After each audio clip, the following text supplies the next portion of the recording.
Ito yung mga tinulutuin ngayon mga lods. Ulam natin para sa tanghalian. Ayan yung giniling natin mga lods. Oh. Ayan yung mga ricado niya. At ito yung ating wrapper mga lods. Gagawa tayo naman ngayon ng Shanghai mga lods. No? Ayan. Piniprepare lang muna natin mga lods. Yung ating gagawin. Okay. Samahan nyo ko mga lods. Hanggang sa matapos yung ating video.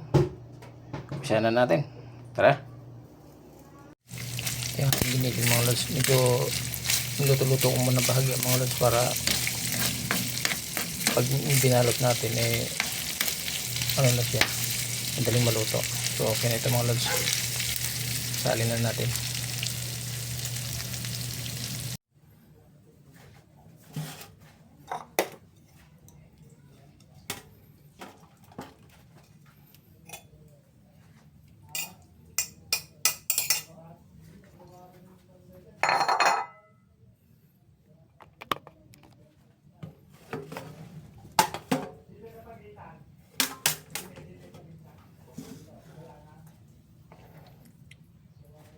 Ito yung bawang natin mga lods.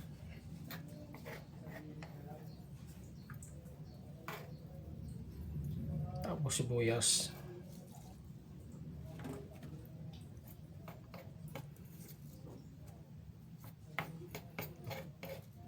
Gagalawin na natin. Ito may ating bell pepper.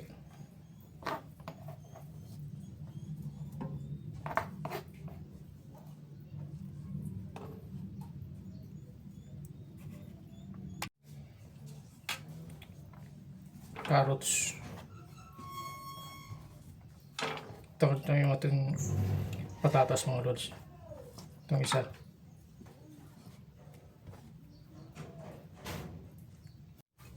Okay, na lagyan natin lahat. I-mix natin. At siyempre mga lods, no? Lagyan natin ng asin.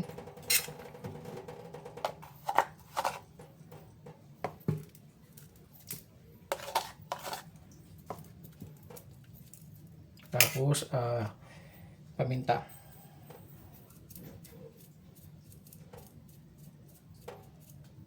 Okay.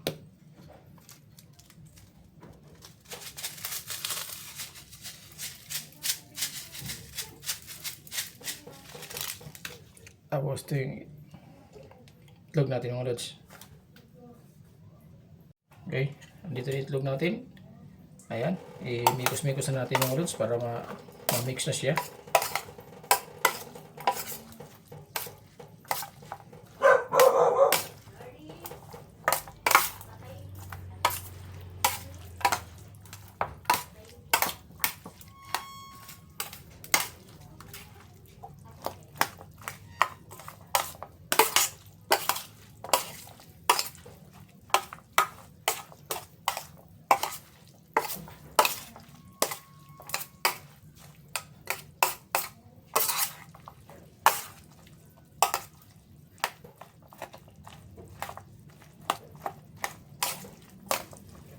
Okay.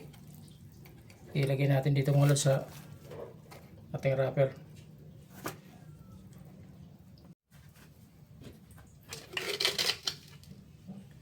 Kaya sukal natin mga lods.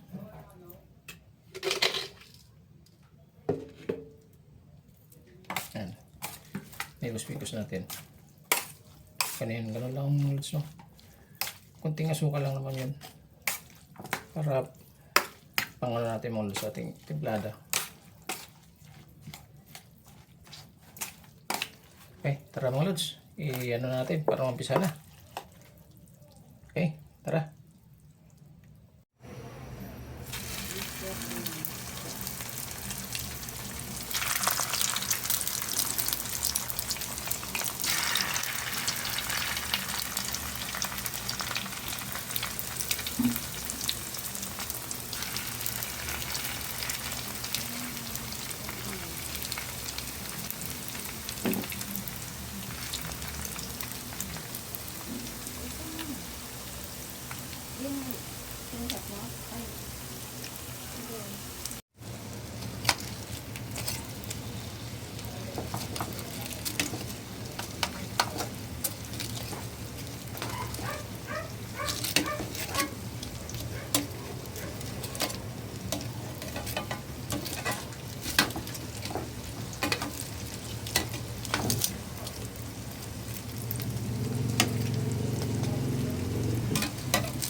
Ito na yung ating finished product mga lods na lumpiang Shanghai. Ayan. Tara. Kaya na tayo mga lods. Tamang-tama ito. Gawa tayo ng sausawan nito na suka, may paminta, bawang. Ayan ang masarap na sausawan dyan mga lods. Suka na may paminta at may bawang. Para yummy ang ating pagkain sa tanghalian. So tara mga lods. Okay. Thank you very much. Thank you for watching mga lods. Bye bye.